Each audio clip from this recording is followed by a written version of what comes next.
de los estudios latinoamericanos es fundamental, y miembro de la Red Profesional Panamericana del Instituto Panamericano de Geografía e Historia en México. Por supuesto, coordinadora del centro de este centro mencionado, Estudios de las Américas Núcleas. Bueno, como Pablo ayer mencionó, la lengua portuguesa y Brasil son muy importantes para América Latina, y nosotros estamos muy felices y agradecidos por esta conferencia y esta oportunidad de tenerla en portugués. Entonces, estamos intentando y hemos intentado en los últimos 4 años construir los puentes hacia Brasil, y profesora Teresa, profesor Alexis Dantas y Claudia Gonçalves de la Universidad del Estado de Río de Janeiro nos ayudaron. Así que continuamos con este puente y las construcciones de nuestra red. Y antes de dar la palabra a la profesora Teresa, me gustaría compartir unas impresiones privadas, un poco, muy breve. No conozco por mucho tiempo a la profesora, pero me fascina su energía y dedicación en la promoción y en el desarrollo de los estudios latinoamericanos en el mismo continente, pero también fuera. Así que ya he mencionado que profesora tiene y tuvo muy buenos contactos en Europa, y por mucho tiempo nos está ayudando en el desarrollo de los estudios latinoamericanos aquí. Bueno, yo voy a parar por ahora, pero me gustaría decirle que como ayer funcionamos muy bien con las preguntas en el chat y en directo, lo continuamos hoy también. Así que les pido por favor que una vez más hagan sus preguntas por escrito en el chat. Y esta noche está con nosotros mi colega Ilya Stevanovsky. Él va a apuntar las preguntas, y si alguien quiere hacer una pregunta en directo, que por favor nos avise primero con un mensaje por chat. Tengo que decirles que las intervenciones y preguntas, por favor, que sean breves y concisas. Y bueno, podemos comenzar. Una vez más, muy bienvenida, professora, e por favor, muito obrigado. Estão ouvindo bem? Muito obrigado. Eu fico muito feliz e muito honrada com o convite da Escola de Verano, de vocês, para participar de mais esse curso e mais uma atividade conjunta em que a gente possa discutir os problemas da nossa América, como dizia José Martí, Nuestra América. E eu fico mais uma vez grata e acho que é oportuno discutir e também é oportuno eu falar em português, porque assim eu me sinto melhor na minha língua e não vou falar no espanhol em que não seria um espanhol correto, assim, o que nós falamos aqui, ou entre amigos, que é um portunhol. Peço desculpas por isso e agradeço mais uma vez vocês terem me convidado e sempre estarei à disposição de vocês.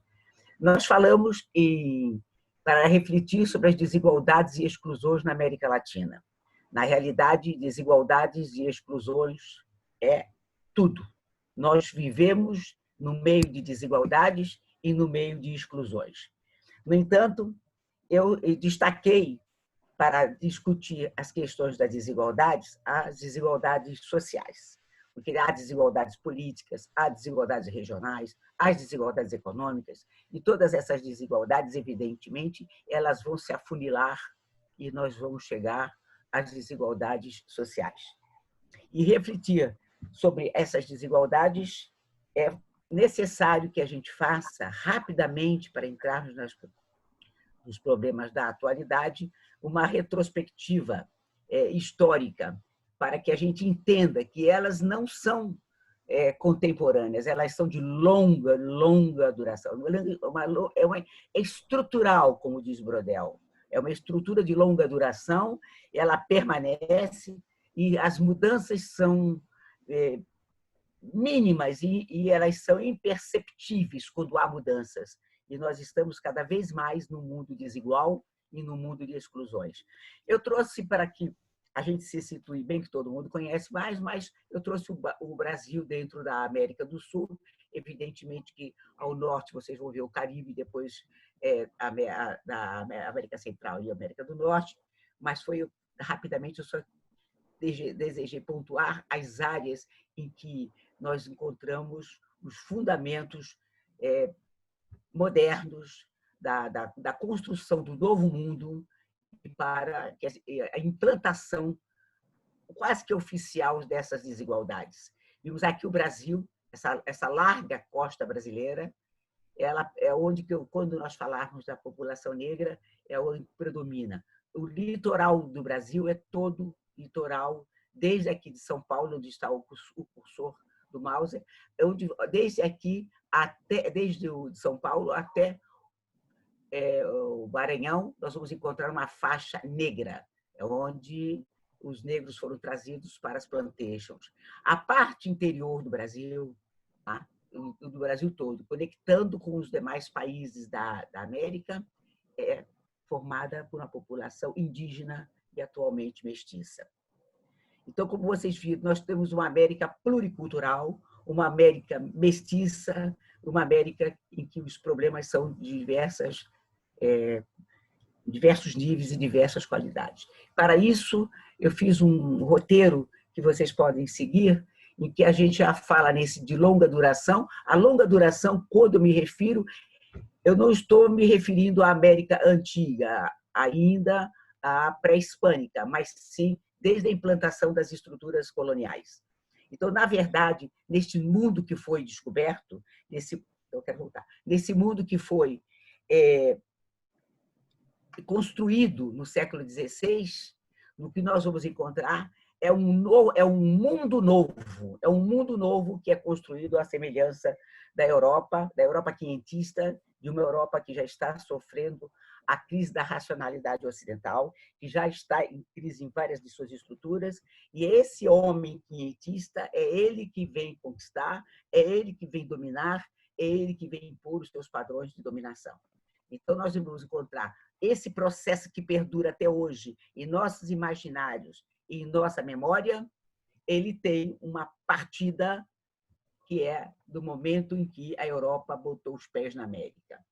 E, nesse sentido, nós vamos essa implantação dessas estruturas de dominação, em que nós vamos encontrar um Estado mercantilista, ou dentro de o que o Wallenstein e outros autores consideram dentro de uma economia mundial, nós vamos encontrar também o papel fundamental, predominante da própria igreja, que também trata toda a população que já se encontra no território, essa população indígena, que é a população nativa, já também trata de forma desigual, e quando os negros chegam no Novo Mundo, são tratados como escravos. Então, nós temos aqui a reprodução na América, a reprodução das práticas culturais, das representações simbólicas do homem dominador, do homem quinhentista, do homem espanhol e do homem religioso da Europa Ocidental. E, evidentemente, para explorar e para inserir esse novo mundo, as novas terras conquistadas dentro desse capitalismo emergente, temos a cumplicidade da igreja e esse novo mundo desigual, cruel, onde as exclusões estão presentes, onde as populações nativas, chamadas de índios, quero lembrar que quando falamos índios aqui, estamos nos referindo aos nativos da América, que foram chamados de índios porque aqui pensava-se ter chegado as Índias de Castela. Não tinha sentido pejorativo, e sim era uma forma de denominar a população que era encontrada. E nós vamos então ver nessa marca é já o início da exploração, o início das desigualdades, em que negros e índios vão ser já colocados dentro de uma forma desigual nessa pirâmide de dominação.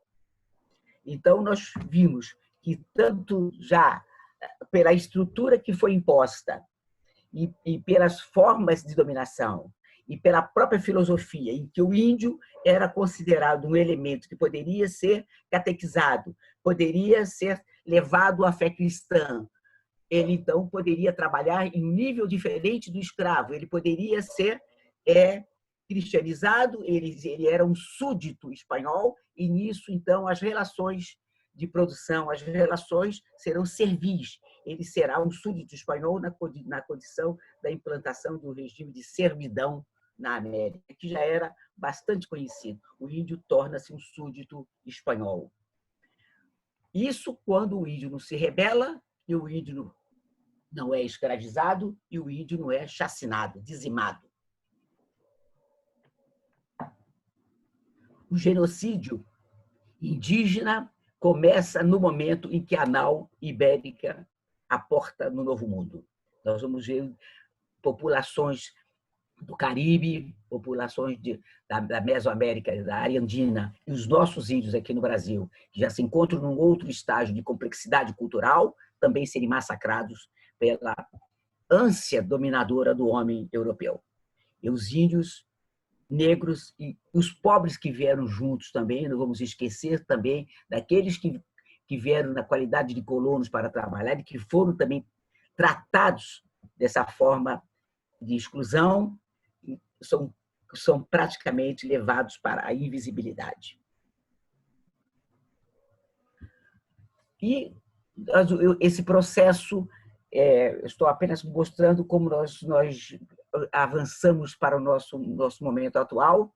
Vai ter um respaldo, não só um respaldo no momento do século XVI até o XVIII, um respaldo da própria igreja, um respaldo dos teólogos, e que vão considerar, ainda vão discutir se o índio é ser humano, se não é, se ele apenas é um animalzinho perdido nas matas, se ele pode ou não pode se tornar na condição humana. Até que isso seja resolvido, esse índio ele é submetido aos piores tratamentos.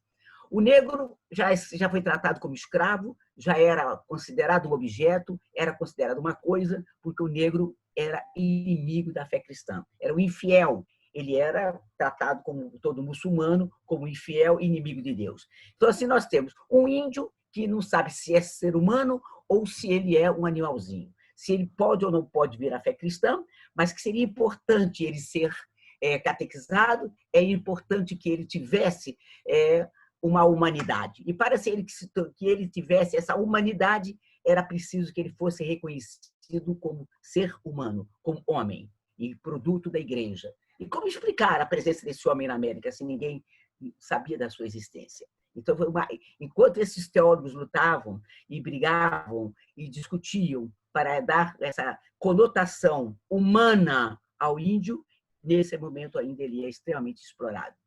E, evidentemente, que as castas indianas foram absorvidas pela elite dominante e não sofreram tanto quanto a população como um todo. Os índios foram tratados como servos, foram catequizados e tornaram-se súditos. E os negros, por serem ligados ou vistos como inimigos da fé cristã, considerados infiéis, poderiam ser escravizados. E a escravidão ela vai até o século XIX. A do índio, como servidão, vai terminar também no século XIX, mas com outras características também, que muitos historiadores até tratam também como escravidão pela forma desumana e como eles foram dizimados pela ânsia do homem europeu. Quando nós nos aproximamos mais para o início, já dentro do final do século XVIII, e vamos cair no século XIX, ainda para mostrar essas diferenças, essas desigualdades, nós temos o respaldo científico de toda uma corrente ligada aos neodarwinistas e aos cientificistas. E essas teorias eram para justificar a exploração, para justificar esses elementos como sendo aqueles que os que eram produtivos poderiam ficar dentro desse sistema de relações sociais de produção. Os que não fossem, eles poderiam até ser julgados e condenados pela eugenia. E assim nós vimos a intelectualidade americana, ela aceitar, estudar, se respaldar nos princípios neodarwinistas, e especialmente nas questões da superioridade racial da raça europeia. Nós tínhamos Gobineau, Pacheco Lapouge, Licoty, Lombroso, que formaram a nossa intelectualidade, formaram o nosso pensamento, formaram a nossa classe dominante. E a partir dessa formação intelectual, nós vamos encontrar até os dias de hoje ainda os seus no imaginário e na memória esses conhecimentos ou esses preconceitos ou essa xenofobia ou essa exclusão como sendo uma verdade. Eu tenho alguns exemplos que eu vou mostrar hoje durante a nossa conversa, mostrando como ainda o pensamento latino-americano ele é calcado na exclusão, ele é calcado na cor, ele é calcado na diferença social e muitos baseados também na cor do índio e do negro. No século XIX ainda se pensava que poderia resolver o problema do progresso e do desenvolvimento da América, porque estava sempre atrás da América do Norte e dos países europeus em termos de desenvolvimento, e poderia se resolver se houvesse o branqueamento da raça. O culpado pelo nosso atraso, o nosso progresso econômico era o negro, era o índio. O negro porque ele não estava adaptado ao trabalho, era fraco, era uma raça fraca, e era necessário que não houvesse essa mestiçagem, porque o mestiço ele sairia anêmico, ele sairia doente, e ele não seria importante para a reprodução. E também não gostava de trabalhar, porque não estava inserido no sistema de produção.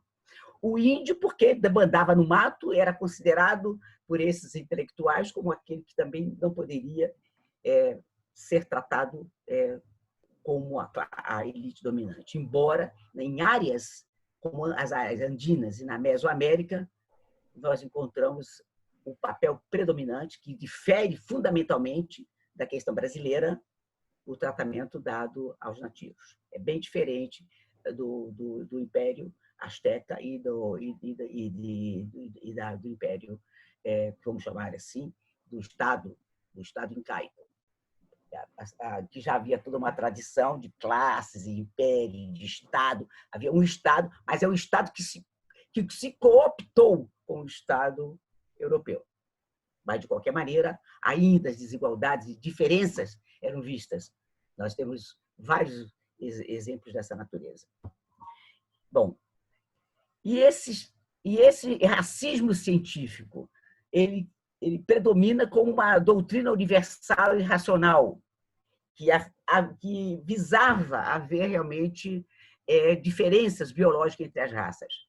Eu fiz um trabalho sobre um intelectual brasileiro que era presidente da província do Rio de Janeiro e era um grande estudioso e considerado um dos maiores nacionalistas desse período e que influenciou, inclusive, as teorias nacionalistas até hoje em dia e alguns processos revolucionários do século XX, que é Alberto Torres. E Alberto Torres também acreditava que o branco sozinho, o negro sozinho, puro, e o índio puro, não havia problema nenhum. Mas a mistura das raças, que formou essa América plural, que formou essa América mestiça, aí é que trouxe realmente o grande desafio para a América. Como ia este continente se desenvolver com uma raça híbrida e fraca, anêmica e não produtiva. E, nesse sentido, eles expurgavam o índio e o negro. Mas nem todos, alguns até tentaram mostrar que o problema não estava no índio e nem no negro, mas foram poucos. E a gente encontra, então, Manuel Bonfim, por exemplo. Manuel Bonfim que era médico, fez um estudo profundo sobre a questão da dominação ibérica na América e sobre os negros e índios. Ele dizia que o culpado do atraso todo aqui era o português. O português era realmente um indivíduo que foi valente, bravo, desbravou o mundo, mas depois se acomodou, queria viver às custas do trabalho escravo e do trabalho servil dos índios. Mas era uma voz entre tantas as outras. E o imaginário e as estruturas mentais formativas que, como consequência desse pensamento, elas trazem em seu bojo esses preconceitos e essas discriminações de que o índio não quer trabalhar, que o índio é vagabundo e que o negro também. E por isso eles são relegados aos espaços mais subhumanos da nossa sociedade. Outros conceitos surgiram, mas surgiram mais tarde, para tentar resolver o problema dessa precariedade de uma sociedade que está sendo excluída. E nós vimos, então, que a população pobre ela passou a ser também tratada com todos os preconceitos, com todas as formas de diferenças, como eram tratados os índios e os negros. Mesmo porque, entre os mais pobres da América, estão os índios que tiveram suas terras usurpadas, suas terras confiscadas e suas famílias destroçadas, e os índios e os negros que trabalharam como escravos no Brasil tornaram-se livres no final do século XIX, quer dizer, do século XX, tem 100 e poucos anos apenas, e viviam em senzalas, e depois da liberdade não tinham também para onde ir, muitos continuavam até com os seus senhores, e no século XX nós vimos engrossar as comunidades ou as favelas nas periferias das grandes cidades. Então, na verdade, o pobre, tanto faz o branco, o negro ou o índio, a pobreza é realmente um motivo de exclusão e de tratamento com a grande desigualdade. E, nesse sentido, nós vamos encontrar... deixa eu ver aqui. Voltou mudar aqui. As práticas que se estabeleceram a partir do momento em que as nações se formam como estados nacionais, e essas práticas que já vinham sendo implantadas desde o século XVI, elas vão se instrumentalizando e nós encontramos, então, a miséria ela sendo utilizada, como Marx coloca bem, ela é utilizada como instrumento pelas classes dominantes. A desigualdade é causada pela divisão de classes, entre aqueles que têm a produção, que é a burguesia, e aqueles que contam apenas com a sua força de trabalho para garantir sua sobrevivência, que é o proletariado. E aí, a gente ainda encontra nas discussões atuais quem se opõe a isso, que acredita que essa divisão não é social, e sim continua sendo racial. São os negros, são os índios, são os mulatos, são os mestiços, os causadores do atraso econômico, do atraso mesmo político, em termos de ideologia, do Brasil e de outras áreas da América Latina. E nós inclusive, encontramos aqueles que defendem, seguindo a linha de Marx, com a desigualdade como fruto desse nosso capitalismo tardio. E esse capitalismo tardio, na realidade, ele já tem as suas raízes desde o século XVI. Já vem, dentro dessa economia mundial, eles vêm, na verdade, trazendo para nós a marca da indiferença, a marca dessa desigualdade e a exclusão. Então, como consequências, nós temos aumento da pobreza, da exclusão, essa distribuição desigual de renda, de bens de serviço, de empregos dos recursos produtivos, além de ocasionar grande desemprego. E também nós vimos que novos conceitos foram criados para resolver o problema das desigualdades. Então, um ato quase que de piedade, são tratados como vulneráveis, são tratados como excluídos e são tratados como invisíveis.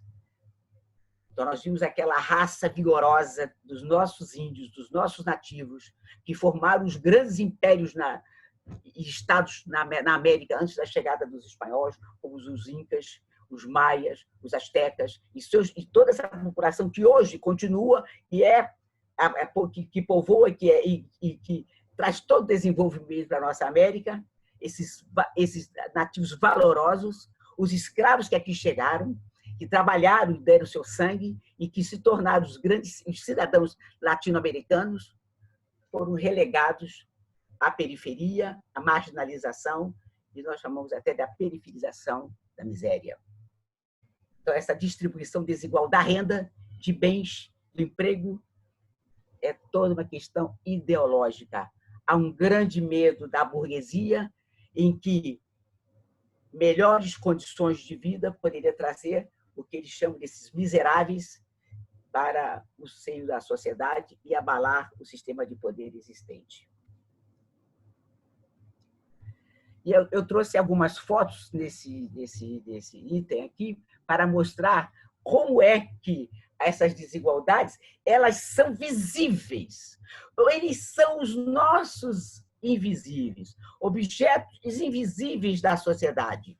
Mas a desigualdade tem a sua grande visibilidade em as grandes cidades, como nós encontramos aqui, da Barra, aqui da Tijuca, do Rio de Janeiro, os prédios maravilhosos, olha esses prédios construídos, tá? E essa população empobrecida aqui da favela ou da comunidade da Rocinha, convivendo.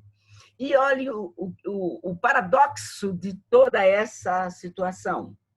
Essa população miserável que está aqui e outras que se aproximam são as que trabalham como empregadas domésticas, como empregados dos prédios maravilhosos que vocês estão vendo.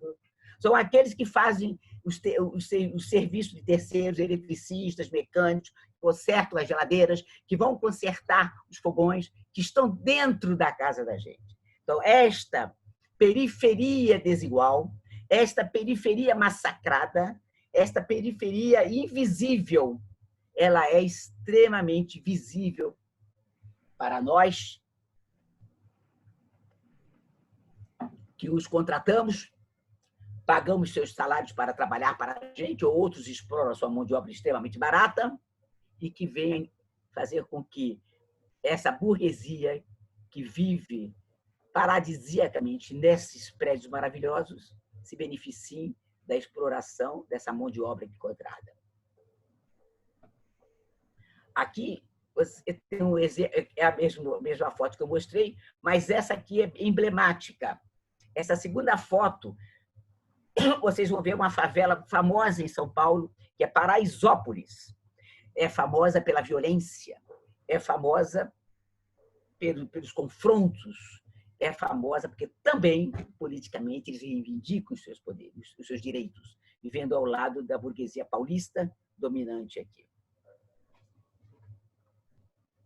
E encontramos a triste realidade das ruelas dentro de uma favela, dentro de uma comunidade, que são esses casebres aqui, e que daqui a pouco a gente vai chegar a ver as consequências dessa falta de política pública, as consequências dessas desigualdades, as consequências dessas exclusões na permanência dessa miséria em que predomina a camada pobre, a camada excluída, e são os nossos invisíveis. Nas favelas do Rio de Janeiro, e esgoto dentro de casa, crianças convivendo com a doença, e isso aí trazendo no momento atual, que vocês vão ver na questão da pandemia, quais são as suas consequências. Essa aqui é um exemplo de uma favela, mas não é aqui no Brasil. Tirei umas do Equador, tanto esta que é do Equador, quanto essa aqui também, exemplos do Equador. Vou voltar, como é que é?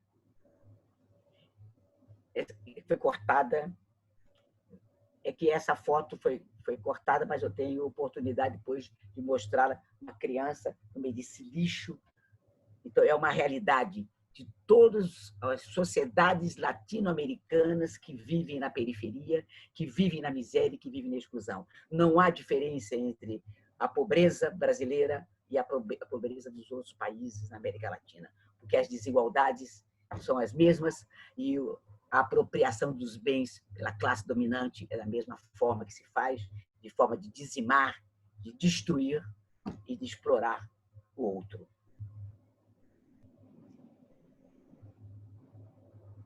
Então, nós vimos aqui essas desigualdades, elas são mantidas pela memória, pelos imaginários e as suas permanências. Então, foi tão forte o sistema de exploração implantado no Novo Mundo que, do século XVI aos dias atuais, nós vamos encontrar a mesma prática genocida introduzida pelos ibéricos, pelos europeus no século XVI. De exterminar as populações nativas, de explorar a mão de obra dos nativos, de colocá-los num plano secundário de inferiores, tratados como inferiores, eram chamados de inferiores, como raça inferior, uma raça que empobrecia, uma raça que era raça, que não se usa mais nesse conceito, mas era considerado uma raça que trazia grandes e sérios problemas para o desenvolvimento americano. Isso comparando com o progresso dos Estados Unidos, com os avanços da Revolução Industrial Europeia. E essas práticas genocidas continuaram do século XVI aos dias de hoje. Até hoje tem índios sendo exterminados aqui na Amazônia e acredito também em outras áreas da América Central, porque a gente vai fazer um debate com um professor da Costa Rica na segunda-feira na universidade e nós vamos trazer a realidade de outras áreas da América também, da América Central, Centro-América e do Caribe, mostrando como essa exploração foi bastante grande. A invasão das terras indígenas demarcadas por garimpeiros, demarcada por grupos econômicos que não reconhecem o índio como um cidadão brasileiro. Então, o índio, até hoje, no Brasil, diferentemente do restante da Europa ou da América Hispânica, o índio continua sendo um ser inferior. Ele é menor de idade, ele não sabe se autogovernar, se autogerir, ele tem que ser tutelado. Ele é tutelado pela FUNAI, pela Fundação Nacional do Índio. Ele é tutelado e você não tem acesso direto ao índio, a não ser através da FUNAI. As vozes indígenas que se levantam são as vozes heróicas que posteriormente serão caladas pelos fuzis e pelas armadilhas dos genocidas. E nós estamos dentro de uma política genocida, de destruir pela invasão das terras, destruir pelo incêndio das florestas, destruir a cultura que ninguém nesta sociedade, a não ser intelectuais e o povo ligado à cultura ou tem a sensibilidade, valoriza. O índio ainda é visto por muitas pessoas da classe média que vivem nos centros urbanos, ele é visto ainda como um indivíduo sujo, um indivíduo ignorante, que vive tocando nas praças, que vive esmolando e que não tem a sua cultura. É um absurdo falar disso, mas é uma realidade. É como a constatação das minhas pesquisas de campo e como esse elemento ainda é tratado como um ser inferior e constantemente, quem até tem algum conhecimento científico ainda diz que Lombroso tinha razão. Lombroso tinha razão. Imagine você ouvir isso hoje em dia. Então, nós vimos que não há escolarização. O índio sofre muito com isso, embora ele tenha as suas escolas, nas suas comunidades, mas até ele se inserir na escola, que também ele pode não aceitar, na escola do branco, é difícil. As populações pobres, que vivem na marginalidade, que vivem nas periferias, que vivem nas favelas, essa população ela continua pauperizada, ela continua explorada, as escolas, quando existe, só tem um edifício, o professor tem medo de ir com medo da violência nas mãos dos traficantes, tem medo de se expor, e a população insegura fica sem professores e fica sem nada. O desemprego aumentou muito agora com a pandemia, mas já era bastante grande. Tentativas foram feitas por governos. Aqui no Brasil, inclusive, tivemos um avanço bastante grande durante o período do Lula e da Dilma, mas com os atuais governos, esse sistema está sendo paulatinamente desmantelado dia e noite com a política fascista implantada a partir da eleição do novo presidente Jair Bolsonaro. Então, quando se fala alguma coisa, até hoje, retóricas antigas foram retomadas, coisas que não têm mais grande sentido, ainda são para perseguir aqueles que lutam por questões sociais. Então, o desemprego é grande, os bolsões de misérias estão aí, vocês viram? Eu mostrei naquelas fotos. A favelização aumentando, desde o momento em que tivemos um governo em que tentou retirar um percentual e tirou durante algum tempo, porque agora está voltando, uma população da miséria total, da extrema miséria, foi durante o governo do Lula e da Dilma, o povo conseguiu ter poder aquisitivo e sair da miséria total, mas agora, incrível que pareça, em 2 a 3 anos, ou 2 anos, já estão voltando para a miséria total. Então, era chamado de comunidade, porque favela era pejorativo, favela lembrava as desigualdades mais terríveis, as diferenças sociais maiores, e o termo comunidade amenizava tudo mais. Mas, no entanto, hoje em dia, está se retornando ao conceito preconceituoso, etnocêntrico, de chamar aqueles que vivem na favela, aqueles são o outro. A alteridade não é respeitada. Não se trabalha com alteridade na América. E não só no Brasil. Não só no Brasil. É uma realidade das grandes periferias latino-americanas. Os grandes centros, ainda você encontra uma elite que vive de uma forma dominante, mas espremendo, esmagando, explorando a população pobre, que vai para a periferia e que vai se favelizando e perde seu emprego e cai na miséria total. O número de habitantes de rua aumentou terrivelmente. Desemprego, estamos a quase que 25% de desemprego nesse país, e onde o poder da polícia, que era o poder do capitão do mato no período colonial, voltou. Nós temos agora fuzilamento em ruas, onde há casas, pessoas morando, vivendo, e as pessoas são fuziladas na rua, vivendo dessa maneira, de uma forma insegura. E a insegurança, ela é do Estado.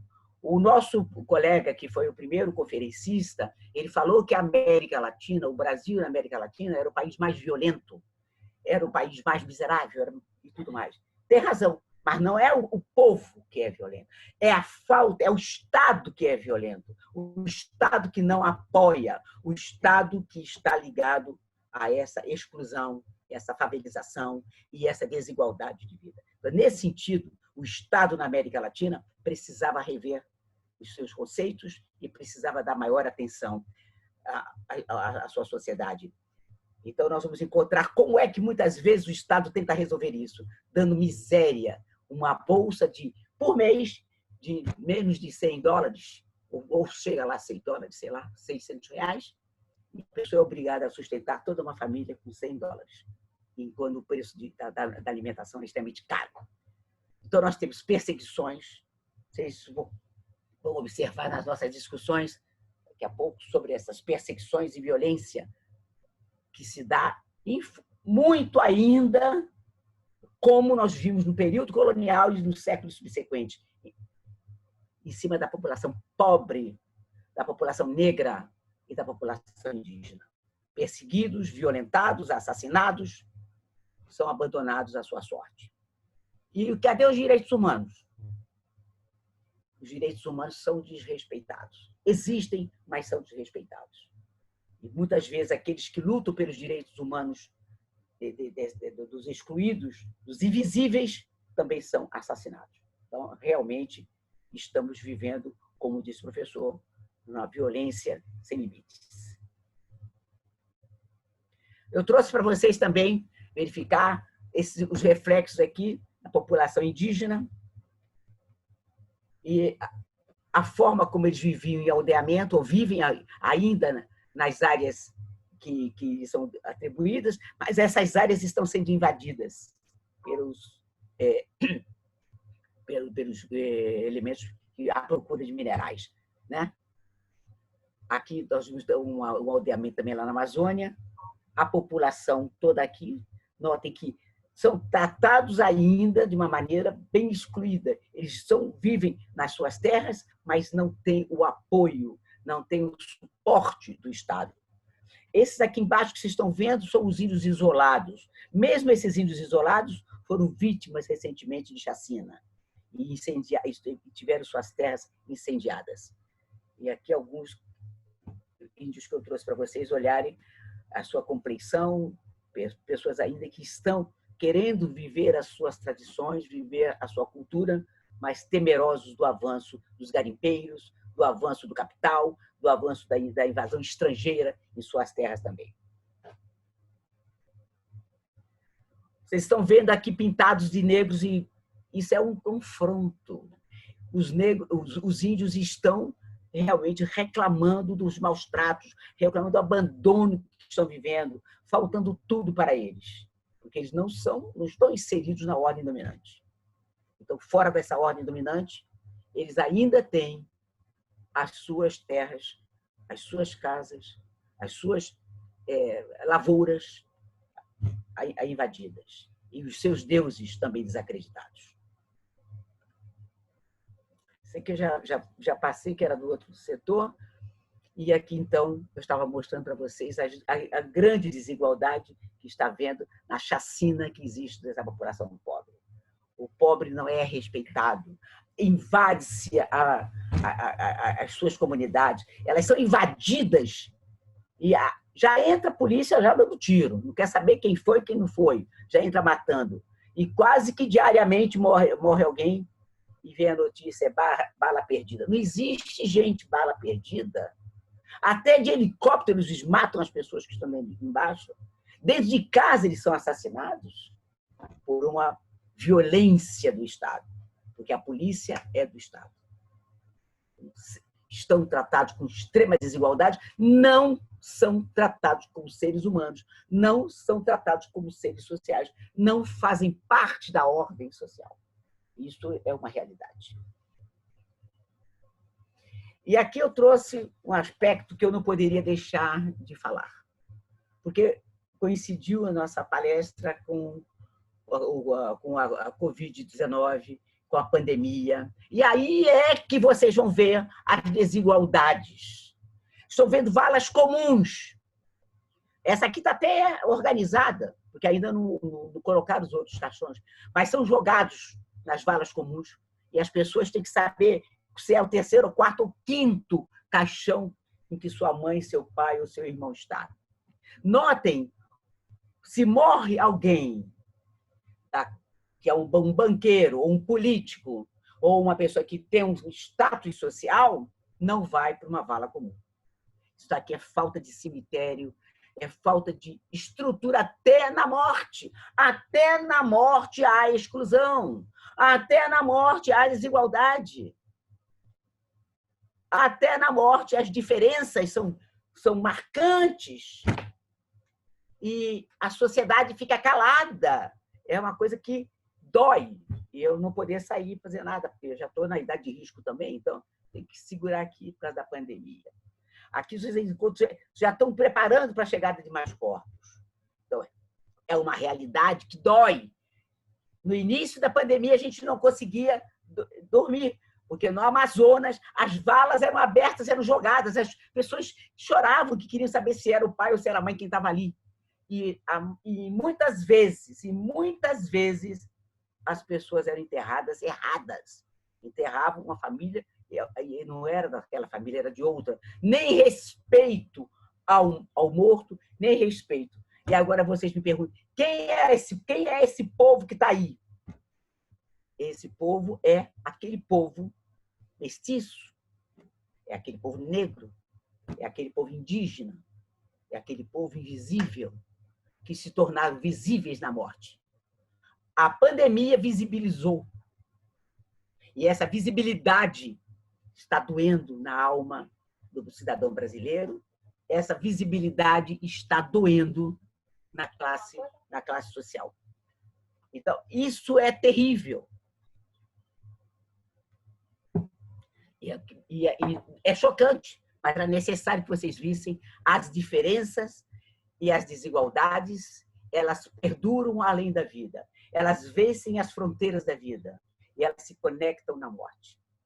Então, nós vamos encontrar, essa é a realidade da América Latina, e no Equador, chegava a botar na rua, porque eles não tinham as valas ainda abertas. Os caixões eram jogados na rua, ou corpos eram largados. Que doía o coração da gente de ver uma situação dessa. Isso é culpa de quem? É desse sistema capitalista, é da concentração de renda na mão de poucos e da indiferença dessa sociedade dominante, dona dos capitais, dona dos meios de produção. Elas é que exploram, elas não reconhecem, e elas não ajudam, e elas não desenvolvem políticas públicas para resolver o problema da sociedade. Essa ausência do Estado, está havendo uma ausência do Estado na América Latina. E a ausência do Estado faz com que as desigualdades perdurem, as desigualdades elas sejam manifestadas dessa forma que vocês estão vendo. E aqui, uma tentativa de melhorar a situação indígena, inclusive eu trouxe abaixo aqui a figura do cacique que faleceu de Covid agora, essa semana ainda. Cacique muito conhecido, trazia em todos os nossos movimentos indígenas, o cacique estava sempre junto. E aqui ao lado, ainda um pouquinho antigo, eu trazendo as vítimas do coronavírus. Enquanto nós vimos que nós temos os casos de mortos de indígenas no Brasil, nós temos 23 mil vítimas até esse dia, né? Aí infectados dentro da população. Isso veio junto aqui com a nossa foto.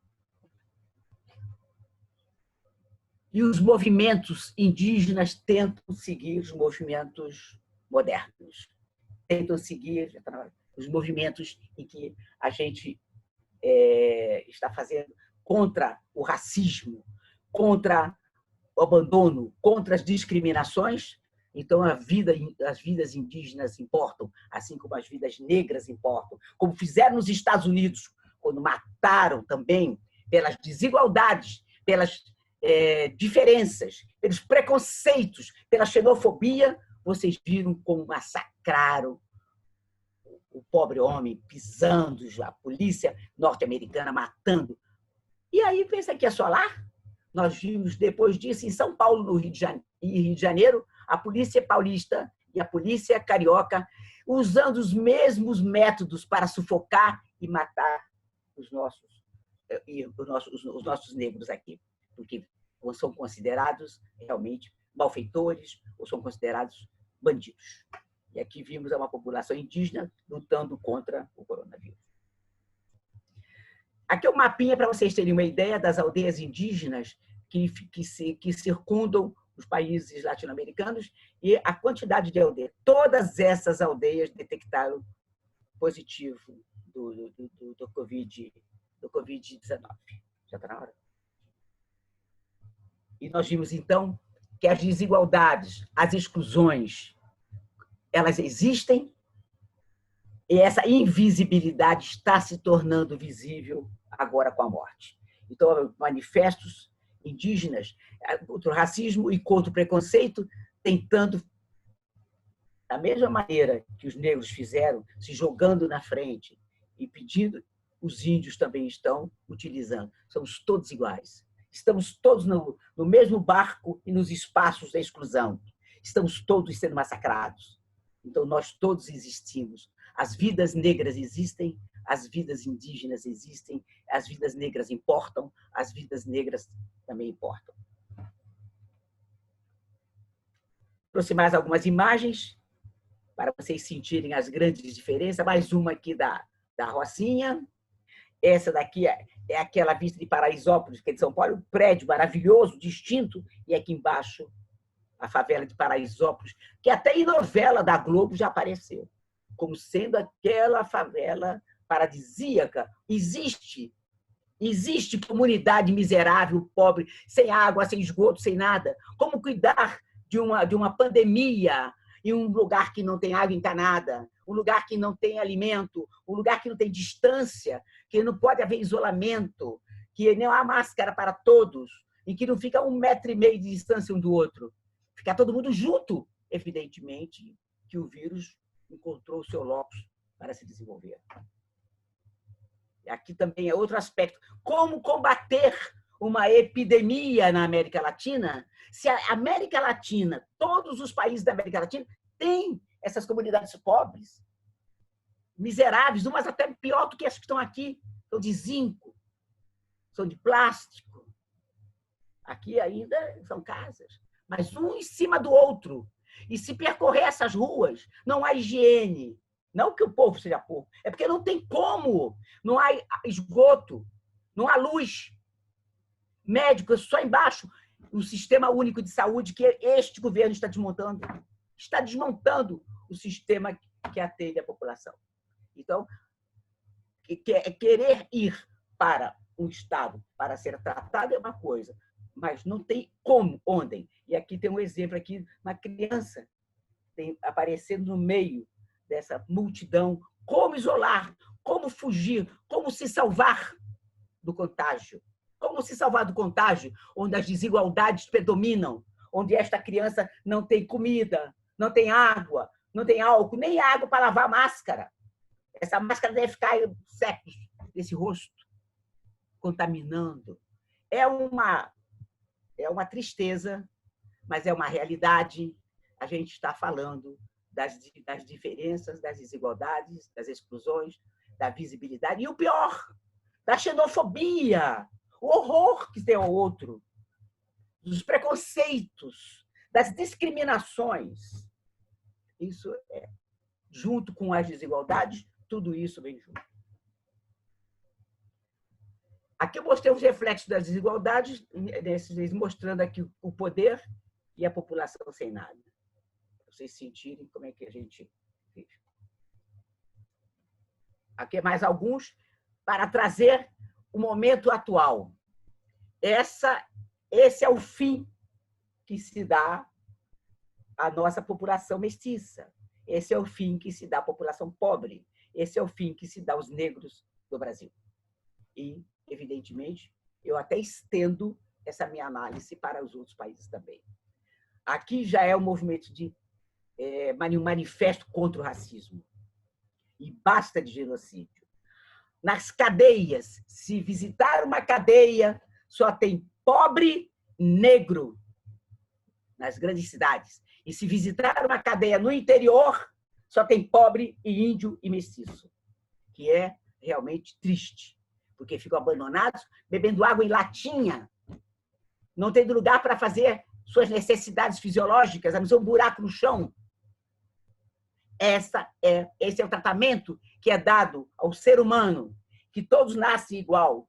Liberdade, fraternidade, igualdade existe sim, no papel, mas não existe na realidade. Não há liberdade, não há fraternidade, não há nada, não há igualdade. Então não adianta botar no papel, botar um ato. Nada por ato se funciona. É o costume, é a cultura, é a mudança. Então não adianta botar, está valendo, eu escrevi o ato número tal. Então nós temos aqui os direitos humanos, liberté, fraternité e égalité. E onde estamos vendo liberdade, fraternidade e igualdade? Não existe. Então nós vamos passar, porque acho que eu já estou passando da hora. Deixa eu ver. Desculpa, eu já vou terminar. Aqui os movimentos desesperados. Parem de nos matar pelo fim do genocídio negro. Parem de nos matar. Por que se pede para não matar? Porque as desigualdades são grandes. Isso que nós estamos repetindo agora, ele é, como eu falei desde o início, é estrutural, é de longa duração. E vocês vão concordar comigo quando eu terminar aqui. E a polícia tem que acabar. Eu quero o fim da polícia. A polícia mata. Isso aqui eu trouxe de um jornal de ontem. Eu peguei correndo porque eu queria anexar alguma coisa. como tem igualdade se nós temos, e mesmo agora na pandemia, onde é que o sistema remoto vai dar igualdade para os estudantes brasileiros ou para os estudantes estrangeiros? Nós não temos, eles não têm como pagar internet, não tem como comprar notebook. Então, alguns têm, outros não têm. Eu tenho alunos meus que estão até no pós-graduação, estão fazendo na Universidade do Estado do Rio de Janeiro e que não tem tudo isso, não pode trabalhar, tem que ficar um na casa do outro emprestando. Então, nós temos que repensar que é muito bom a tecnologia, mas não está ainda para todo mundo, porque as desigualdades estão aí, com esse desemprego, com essa falta de dinheiro e com a miséria que o governo dá de R$600 só por uns 3 meses para aqueles que estão na miséria total, na invisibilidade, aqueles que estão abaixo da periferia, que estão na fronteira da morte. E aí vimos alunos da rede municipal vão ter aula pela televisão. Que qualidade de ensino, gente! Isso não tem condição. Não tem condição. Nós somos professores, nós somos educadores e nós somos latino-americanistas. Nós temos realmente que ver que esta América não pode continuar desse jeito. Aqui vocês vão vendo, em a faixa em azul, os estados que ainda ajudam as escolas, e em abóbora não. E agora eu vou encerrar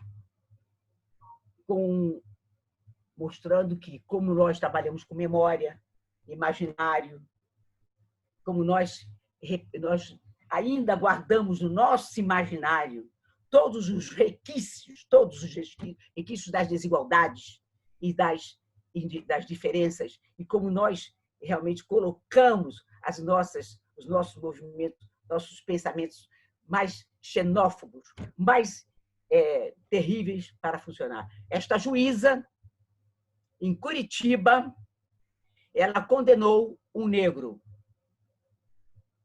Não sei se ele foi culpado, se não foi. A culpabilidade dele, ela diz, não pode ser aquela reprovada, mas ela pode provar que ele é culpado. Ela não podia provar que ele fosse, mas ela provava que ele era culpado em razão...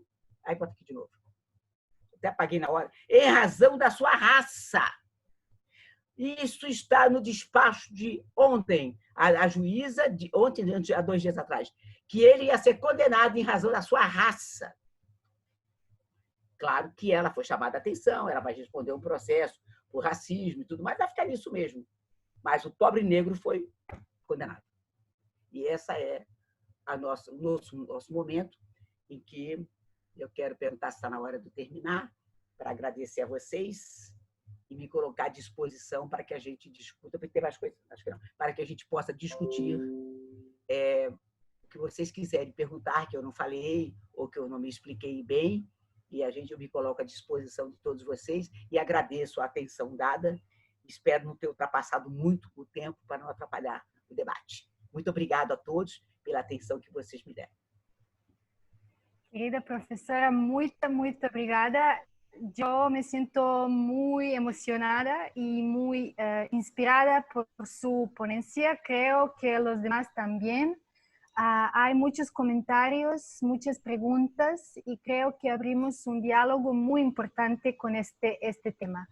Entonces, yo no voy a tomar más tiempo para que la gente les puede preguntar y hacer un diálogo directo con usted. Así que me gustaría invitar a mi colega Ilia, si nos puede ayudar en esta comunicación entre los participantes e usted. Ilia? Boa tarde a todos, boa noite. Muito obrigado, da minha parte também, à professora, e seja bem-vinda. Então, a primeira pergunta é do participante Leduan Ramírez Pérez, que pergunta como a desigualdade com governos autoritários e exclusivos que violam direitos sociais se intensifica ou se torna invisível. E ele tem outra pergunta: quais são as linhas de ação do Brasil para reduzir essas desigualdades que são exemplificadas nesta conferência sua? Muito obrigada. Bom, eu posso responder as duas perguntas. Professor, é muito difícil a gente conviver com um regime autoritário, fascista, em que os nossos direitos são violados. Eu estou falando das desigualdades sociais em relação à pobreza e as questões indígenas e africanas, da população em geral pobre, que está incluída. Mas as desigualdades são jurídicas, as desigualdades são econômicas, as desigualdades são políticas. Nós também não temos essa voz grande junto a um governo agora, a não ser através de instituições, através de grupos políticos ou através de partidos políticos. Mas desde o impeachment da nossa presidente, o Brasil começou a caminhar para regimes autoritários, para o autoritarismo, e caindo agora dentro de um regime que nós chamamos até, de uma maneira mais para facilitar, de tão autoritário e indiferente com a população, indiferente com os problemas que ocorrem. Nós até consideramos um regime bem parecido com o fascista. Não é o fascista, mas a gente fala para poder explicar melhor. É difícil, doutor, a gente caminhar, mas nós estamos fazendo o que a gente pode. Nós estamos trabalhando nas universidades, os médicos estão trabalhando sem receber nada nos hospitais, estão dedicando toda a sua vida para atender as pessoas pobres. Eles estão recolhendo, através do SUS, Sistema Único de Saúde, que agora também está pensando em terminar, ou terminou, até nem sei mais direito, e para atender essa população. A sociedade está se movimentando, a sociedade está clamando por mudanças, está clamando para ser mais atendida. E, nesse sentido, o governo começou a dar o pão e circo, migalhas. Então, vem um apoio para só os necessitados, os que não têm carteira assinada, os que não têm emprego, os que não têm nada, um apoio de R$600 por 3 meses. Só que, dentro desse apoio para quem não tem nada, muitos da classe dominante, muitos funcionários, muitos militares, mais de 52 mil militares receberam também esse apoio, retirando dos excluídos, daqueles que não têm emprego, daqueles que não têm carteira assinada, daqueles que não têm nada, nem comida na sua casa, porque nós estamos colaborando, o povo brasileiro, está cada um ajudando uma comunidade. Eu ajudo uma comunidade que vive na favela do Urubu a distribuir comida, ajudo com comida, eu dou dinheiro para fazer comida, outros dão dinheiro para roupa. Nós estamos solidários com essa miséria toda, mas ainda não temos formas, a não ser formas democráticas, formas políticas, e pensando numa eleição para a gente mudar esse governo. Eu acho que através de um trabalho democrático, através de um governo que pense socialmente nesse povo, através de novas políticas públicas que possa trazer para o povo um apoio da academia, porque nós na universidade estamos batalhando para isso, a gente vai sair, porque já saímos de coisas piores, já saímos de um golpe militar, vamos sair disso aqui também. Só que agora juntou a pandemia com esse governo. É muita coisa em cima de uma população. Então, mas de qualquer forma, não arrefeceu. Tanto não arrefeceu que a gente está discutindo, a gente está se encontrando, a gente está fazendo live, está pensando realmente em tentar, através das vias eleitorais, se consegue um candidato que possa pensar políticas públicas e diminuir, vai acabar, não vai acabar, mas diminuir as desigualdades, diminuir as diferenças, diminuir esse desemprego que está trazendo tanta miséria para a população. É uma forma. Vamos pensar democraticamente, que é melhor do que pensar em termos de autoritarismo. Pronto. Não sei se está faltando alguma coisa. Não, muito obrigada. Então, temos a pergunta seguinte, que o nosso participante, Pablo Barra, quer fazer ao vivo. Então, por favor, Pablo, se faz favor, pode falar. Obrigado. Oi, professora. Obrigado pela sua apresentação. Parabéns. A minha pergunta vai e por isso que você estava falando agora no final, que se fala muito aí no Brasil que a esquerda brasileira e na América Latina no geral perdeu o trabalho de base com a classe trabalhadora, e isso também se mostrou muito na última eleição de 2018 de Bolsonaro. E a minha pergunta é: quais, na sua opinião, seriam os desafios da esquerda nessas próximas eleições para ganhar uma eleição contra o Bolsonaro, para ele não ser reeleito? E, bom, na América Latina no geral, que estamos mais ou menos na mesma situação, com governos de extrema-direita, fascistas, enfim, essa é a minha pergunta. É uma pergunta bastante complicada, mas ela não está tão difícil de ser respondida, porque a gente acredita que deve até lá haver uma rearticulação, ainda mais que já está havendo um desmonte de toda a farsa que foi da Lava Jato e na prisão do Lula. E agora está para ser julgado pelo Supremo Tribunal Federal, talvez mostrando que houve má fé por parte do juiz em condená-lo para retirá-lo da eleição de 19, que poderia competir com Bolsonaro. Se isso acontecer nos próximos dias, e se a esquerda se rearticula, não é que o Lula vai ser o único elemento que vai rearticular, mas está trazendo fôlego. Estamos vendo que a Câmara e o Senado, eles estão lutando para brecar esse autoritarismo que está implantado, esse desgoverno que está acontecendo aqui no país. Eles estão tentando brecar através de práticas democráticas, através do Senado, através da Câmara e através dos políticos também tentando resolver esses problemas. Tanto assim que depois de 14 anos, ontem, eles chegaram à conclusão que o assassino do irmão do deputado Freixo, que era candidato ao governo do Rio de Janeiro, foi assassinado. Só 14 anos depois é que eles foram prender os policiais que o mataram. É um crime político. E a Marielle, até hoje, porque por ser negra, questões de gênero, e, além do mais, lutava pelos direitos humanos, foi assassinada e até hoje não se chegou à conclusão de quem foi o seu assassino. Embora todo mundo saiba, mas ninguém coloca na cadeia. Então, eu acredito que, Pablo, que por vias eleitorais e por agora reformas que está havendo no próprio Supremo, no próprio governo, a gente consiga trazer um candidato que possa competir.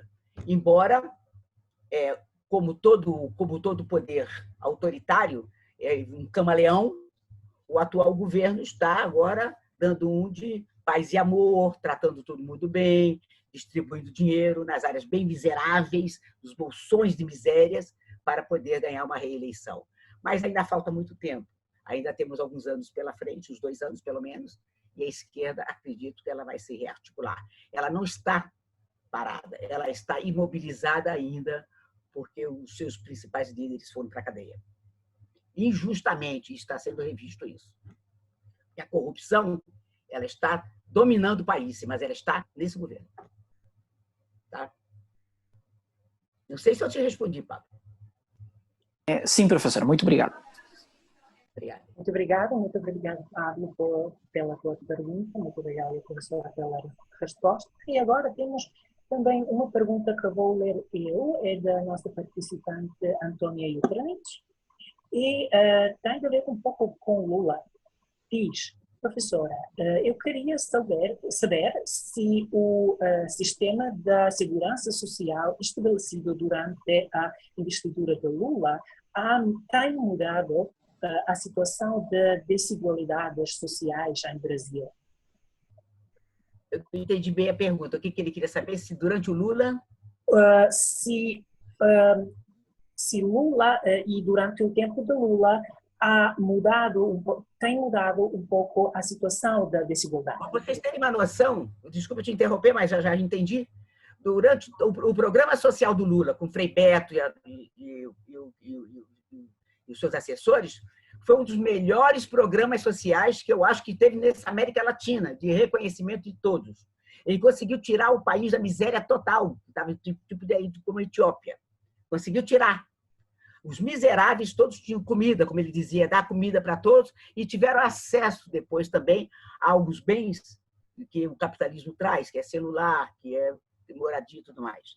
Então, e emprego também. Melhorou bastante, melhorou muito. E é por isso que a gente se espanta como que, em 4 anos, a retirada desse apoio, a não ser o Bolsa Família, que continua do governo Lula, que é ainda o que atrai eleitores para este governo, é que pôde segurar. Mas o programa social do Lula foi o melhor programa colocado para tirar a população da miséria total e inseri-la no mercado de trabalho. Infelizmente, isso atrapalha, porque quem dá voto para governo populista é pobre, miserável, pedinte. Se você tira o país da miséria total, evidentemente que os governos populistas vão perder seus redutos de voto. E, nesse sentido, é o que o governo atual está fazendo, deixando morrer de fome, deixando morrer de doença. Não fala, o governo nunca mandou um abraço de lamento, porque nós temos 105 mil mortes. E o ministro da Justiça, que é o general da Ativa, ontem, na Organização Mundial de Saúde, não falou no morto sequer. Só disse que aqueles que estavam infectados se recuperaram. Então, um governo que omite seus mortos, um governo que nas estatísticas esconde seus mortos, você não pode esperar nada desse governo. Então, o povo ávido, o povo com fome, fica na fila da miséria, aguardando os R$600 na porta da Caixa Econômica. Mas isso, evidentemente, não vai resolver o problema até 2022. Eu acredito e acho que deve acontecer, que isso vai mudar um pouco. E vai mudar para melhor. Não sei se respondi. Elia. Muito obrigado, sim, muito obrigado. E agora, outra participante, Tina Roberto Casa Fimbello, queria fazer a pergunta ao vivo. Por favor, se faz favor. Sí, muchas gracias, profesora, pela sua intervenção. Vou tentar falar em galego porque não falo português. Na sua intervenção falou muito das desigualdades em termos de raça, mas o que queria perguntar é que tal o caso das pessoas trans e da comunidade LGBTQ e mais em Brasil e na América Latina em geral? Estão ganhando espaço. Havia a questão de preconceito, a questão da homofobia, a questão da repulsa era bastante grande. Mas a sociedade está mudando muito. Então, as organizações LGBT e as questões de transgêneros, elas estão bem aceitas na nossa sociedade, felizmente bem aceitas e inseridas, e acredito que, mesmo este governo sendo homofóbico, não está havendo essa grande perseguição, porque temeu-se por muito tempo, quando ele assumiu, que houvesse uma grande perseguição ao LGBT, que, evidentemente, há um grande número de mortos também. Mas a sociedade está tão empobrecida, tão miserável, tão faminta, que esses movimentos de gênero, movimentos transgêneros, eles estão ainda se segurando e estão se desenvolvendo bem. Eu acredito que eles vão fazer a diferença nessas eleições, na medida que lutarem cada vez mais pelos seus direitos também. Tá? Acho que é isso. Cadê a garota? Muito obrigado. Se isso é tudo, então podemos passar a seguir à pergunta seguinte. Temos uma pergunta com a introdução da nossa participante da Sérvia, da Ksenija Nikčević, que diz: as desigualdades nas vidas das pessoas dos Balcãs também são muito visíveis, mas as desigualdades das pessoas na América Latina é uma desigualdade inimaginável, que não se pode imaginar. Tanta pobreza em contra de tanta riqueza faz justificar o crime como um ato de sobrevivência de só uma parte das pessoas. Ela veio o filme Manda Bala pela primeira vez na sua vida e sentia-se simpatizar com os criminosos e lhe interessa a sua opinião sobre a ideia o que sucederia se esta ideia de justificar o crime se reflexionar ao todo o mundo e, claro, graças ao capitalismo. Na verdade, ela tem razão. É o país que tem, a América Latina, é um continente, especialmente o Brasil, é um país que tem tanta riqueza, mas a concentração de renda, desde o início da nossa colonização, essa concentração de renda ficou nas mãos de uma minoria, de uma oligarquia dominante. Então, nós temos as oligarquias donas de terras terratenientes, e temos as oligarquias ligadas também à formação da classe vinculada ao comércio internacional.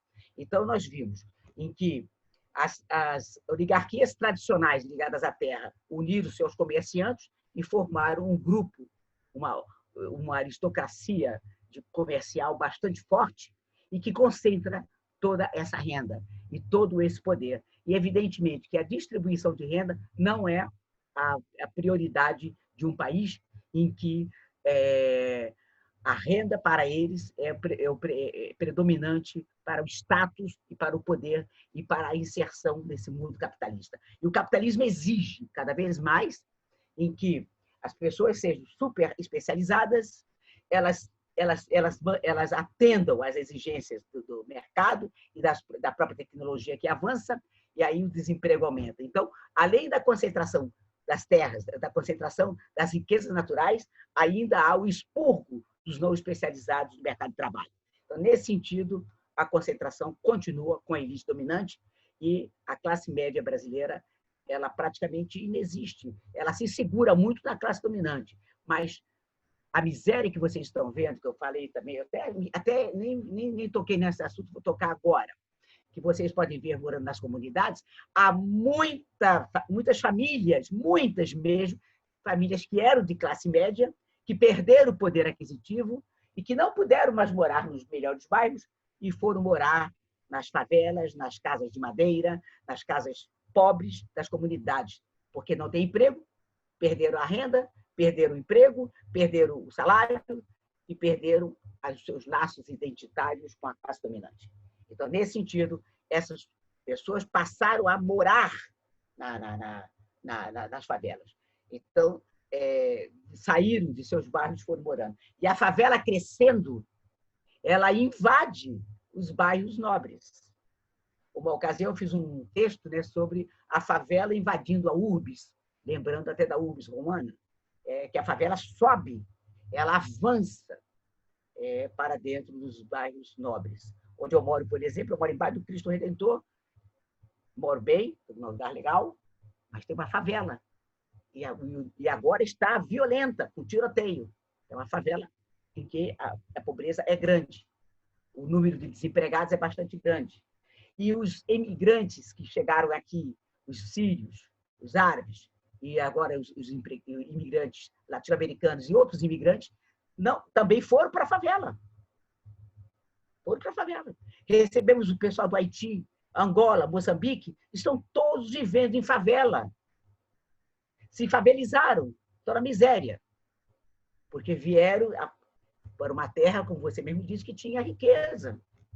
Vieram procurar emprego, vieram procurar melhores condições de vida. Chegando aqui, foram expulsos, praticamente, expulsos, uma força de expressão, mas não conseguiram aquilo que buscaram e, para sobreviver, foram morar na favela.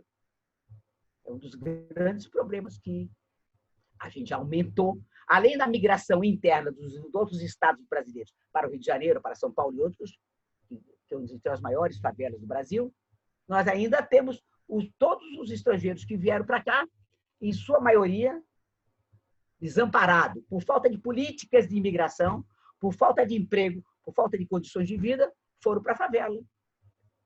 Foi uma favela bastante conhecida da imprensa, eu não sei se vocês, no estrangeiro, devem conhecer ou não, Favela da Maré, que assim que você desce do aeroporto, ali é o local onde vive os angolanos, moçambicanos, e agora temos os sírios, os libaneses, aqueles que chegaram como exilados e como refugiados. Até um refugiado que tem um status pela Acnur, tem um status pela ONU de ser um refugiado, se favelizou.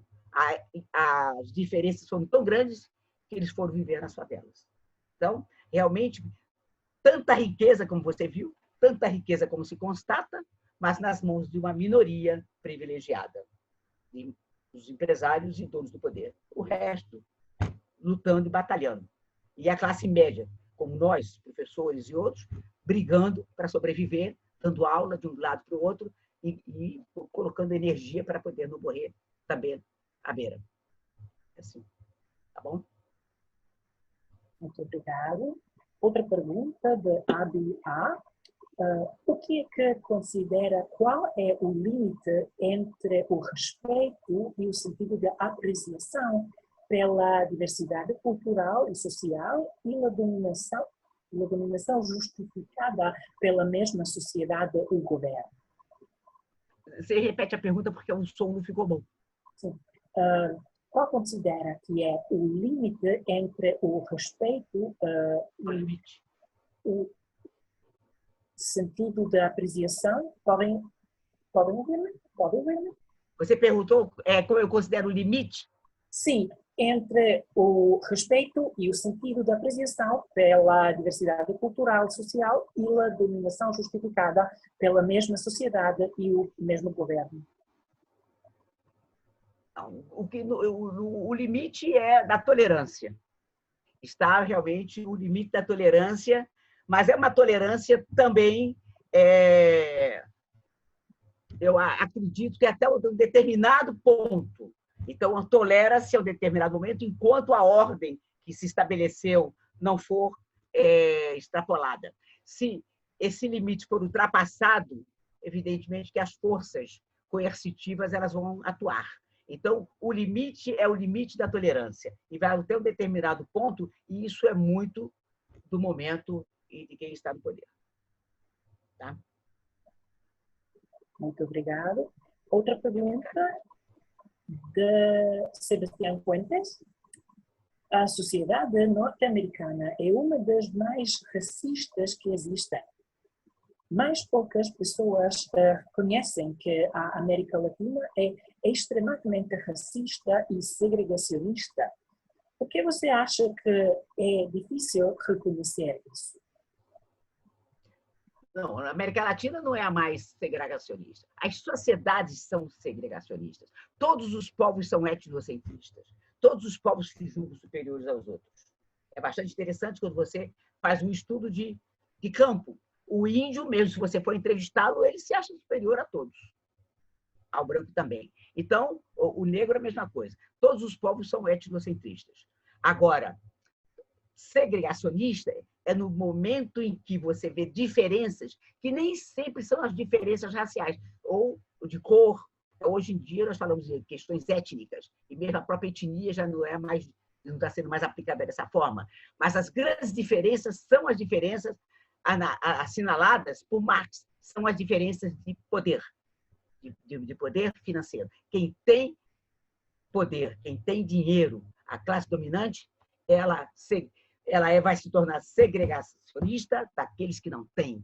Então, nós dividimos a sociedade em dois, quem pode e quem não pode. Aí a segregação é grande.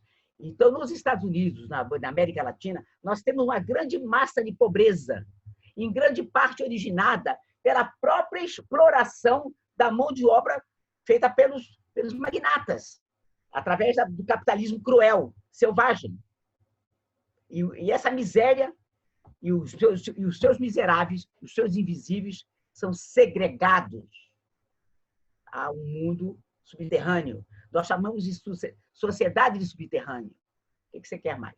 Se é uma sociedade subterrânea, está mais segregada do que tudo isso. Entendeu? É isso. Muito obrigada, muito obrigado. Então, lamentavelmente, temos só tempo para pelas duas perguntas. Então, uma dessas perguntas é como é que os científicos europeus tem tido uma influência no imaginário das élites sobre os pobres, os indígenas ou os negros? Quando eu falei para vocês sobre a nossa história, sobre as posições positivistas da nossa sociedade, a nossa intelectualidade ela é formada por um cientificismo e é o positivismo que domina. E os homens do século XIX, eles não pensavam em termos do social, pensavam o político, pensavam o diplomático, mas não estavam preocupados com a sociedade. O avanço maior vem com as escolas francesas do século XX. Mas essa intelectualidade brasileira que escreveu e que formou e que forjou as mentes e as formas de pensar do homem americano, tanto no Brasil como em outras áreas da América também a gente encontra, foram aqueles que seguiram as doutrinas kantianas, o positivismo e o Spencer e outros. Então, se tornaram, evidentemente, extremamente conservadores. O pensamento conservador é o pensamento que predomina na sociedade. Então, é o pensamento que hoje é um grande entrave, é porque esse pensamento foi repassado através do ensino, através da escola, uma escola em que ela também interessava, como Althusser diz, que a escola é um instrumento de poder, e que todos estudassem, ou repetissem, ou reproduzissem as práticas conservadoras impostas pela intelectualidade dominante do final do século XIX para o século XX. Fecha aqui. Eu mandei para vocês um capítulo desse livro aqui, não sei se dá para vocês enxergarem, do Alberto Torres, em que é a segunda edição, foi a pedido da editora, em que eu defendo aqui justamente Alberto Torres, com todo o seu pensamento nacionalista, contra o imperialismo, contra todos, ele é a favor de posturas autoritárias e conservadoras. Então, a tal ponto de que esses intelectuais forjaram para o século XX e o século que nós estamos uma intelectualidade extremamente conservadora e, por que não, reacionária. E raros são aqueles que partiram para as escolas marxistas ou as escolas liberais. Então, nós temos essa influência da nossa intelectualidade e o pensamento da classe dominante, segundo Marx, é o pensamento de toda a sociedade. E vocês podem ver isso como quase que uma verdade, porque o povo gosta de repetir o que a classe dominante repete. Pensar como um pobre, pensar como um rico é chique. É impressionante como a nossa educação chegou a tal ponto em que a reprodução dos valores mais conservadores, mais retrógrados possíveis, a reprodução desses valores foi apreendida, é reproduzida e é aplicada entre as camadas mais pobres e mais sofredoras da sociedade. Isso é o produto da educação e é o produto da nossa cultura. E a cultura você não corta rapidamente, não é um processo revolucionário, você corta. A cultura é um processo de longa duração que ele se altera, ele muda, mas muito lentamente. Então, é uma longa duração. Eu sempre, para isso, eu cito Brodel, que a cultura é uma estrutura de longa duração cujas mudanças são lentas e imperceptíveis. Isso. Por isso que você vê pensar dessa maneira ainda. A gente fica pensando, mas é verdade. Muito obrigado. Em relação com esta pergunta, temos outra pergunta que fiz à mesma pessoa, Miguel Digon Pérez. Ele diz, no século XX, que influência tinha tido o conceito cultura da pobreza?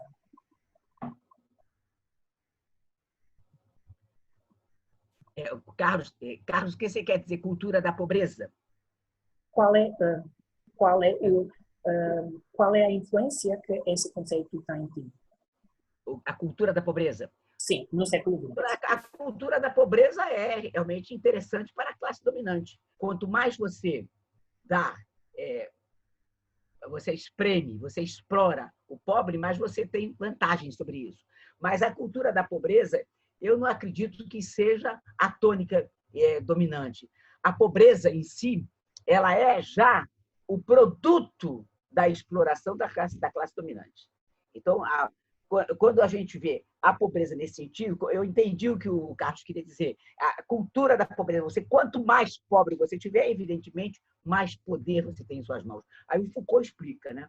Mas, de qualquer forma, mesmo usando todo um argumento Foucaultiano ou não, a verdade é que a pobreza ela realmente está ampliando e está levando o país a uma falência de seus valores, na medida em que, por ser pobre, desempregado, falta de alimento e doenças, não vai entrar no sistema e no mecanismo produtivo desejado pelo sistema capitalista. Então, os pobres serão cada vez mais expurgados desse sistema. Eu entendi por aí. Muito obrigado. Então, lamentavelmente, temos o tempo só para uma pergunta mais.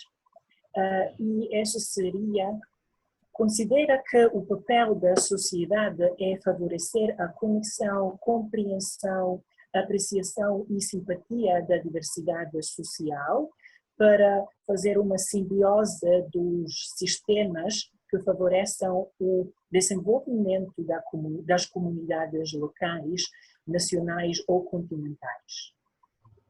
Se o papel da sociedade é esse, deveria, né? Deveria ser. A sociedade deveria, através de atos solidários, através de repensar as suas formas de exploração, deveria integrar as classes expurgadas, deveria integrar aqueles que a gente chama de desqualificados da vida profissional, integrá-los à nossa sociedade produtora. Deveria ter condições para isso, mas para isso não é só deveria. Isso faz parte do Estado. O Estado tem que desenvolver políticas públicas para integrar essa sociedade que está à margem. E a sociedade que está à margem, ela depende do Estado. E o Estado é que tem que fazer isso. A sociedade está junto. A sociedade pede, a sociedade clama. Mas o Estado é que tem o poder de mudar ou de mexer na infraestrutura para que a superestrutura possa caminhar bem. Entendeu? Muito obrigado. Então, esta foi a nossa última pergunta. Muito obrigado à professora Maria Teresa Toribio pelas suas respostas e muito obrigado a todos que fizeram perguntas. Lamentavelmente, não podíamos ler-as todas, mas muito obrigado pelas perguntas. Helena, por favor. Eu que agradeço a vocês e me coloco sempre à disposição para participar. Estarei com vocês nas outras discussões. Muito obrigada a todos. E foi uma tarde muito boa, gostei bastante. Aqui é tarde, é noite, mas foi muito bom passar com vocês. Tá bom? Excelente. Muchas gracias, Ilia, por tu ayuda y por las preguntas y las traducciones de las preguntas, así que nos ayudaste mucho. Querida profesora, finalmente hemos dado el primer paso de su presencia en nuestra escuela. La próxima vez nos veamos en Serbia, en vivo, en abrazo y cercanía. Y continuamos con este diálogo y este tema, pero también usted y yo queremos mucho hacer esta conversación sobre Jordan Jelic, uno de los más importantes latinoamericanistas de ex-Yugoslavia. Es muy importante mencionarle porque queremos hacer este intercambio entre los Balcanes y América Latina, así que continuamos la próxima vez a hablar sobre él y sobre su trabajo en construcciones de puentes. Yo creo que él tradujo algunos de sus libros, ¿verdad? Verdade. Eu queria convidá-los para a próxima semana, eu vou passar para a escola também, o lançamento do nosso livro América Latina em Tempos de Pandemia, ou Pandemia, né? América Latina em Tempos de Pandemia. Morte, descaso, as crises e a solidão. E deve sair na próxima semana e eu comunico para vocês. E ofereço também para a escola, para estudo. Tá? Qué bien, siempre con tanta energía y tanto trabajo. Muchísimas gracias una vez más. Y por favor, me gustaría solamente dar unas palabras a nuestros participantes que nos parece muy importante. Bueno, como una forma de marcar la edición de este año de la Escuela de Verano, les queríamos invitar a todos, si quieren, por supuesto, que hagan un video corto, sí, de sí mismos, donde hablarán sobre sus impresiones en la escuela o de sus expectativas. También pueden grabar todo lo que les parezca relacionado o lo que asocien con la edición de este año. Pueden hacerlo en español o en su idioma materno. Lo que queremos es juntar todas las contribuciones y hacer un video de promoción de esta escuela, pero de nuestro proyecto, porque en realidad ustedes todos forman parte de este proyecto y son de verdad muy, muy, muy importante. Así que vamos a esto poner en nuestro YouTube y utilizar para tener una actividad de cercanía, como no podemos estar juntos en Serbia en este momento. Muchísimas gracias. Mañana continuamos a las 3 de tiempo en Serbia. Creo que son las 8 en México. En Brasil son las 5, creo, ¿sí? Así que mañana continuamos. Tenemos 2 días muy, muy, muy, bueno, intensos con el programa, pero es lo que queremos en realidad, continuar con este diálogo. Muchísimas gracias, profesora. Un fuerte abrazo e saludos a todos em Brasil. Obrigada a todos. E sempre me coloco à disposição de vocês. Muito obrigado pela atenção. Até logo. Gracias. Luzia também, está vendo a Luzia? Luzia trabalhou comigo também. Que bem. Excelente. Encontrando os rostos conhecidos, o Dea, a Luzia, você, Tirana. E disfrutamos o português, por lo menos eu sim disfrutei. E deu para entender direitinho?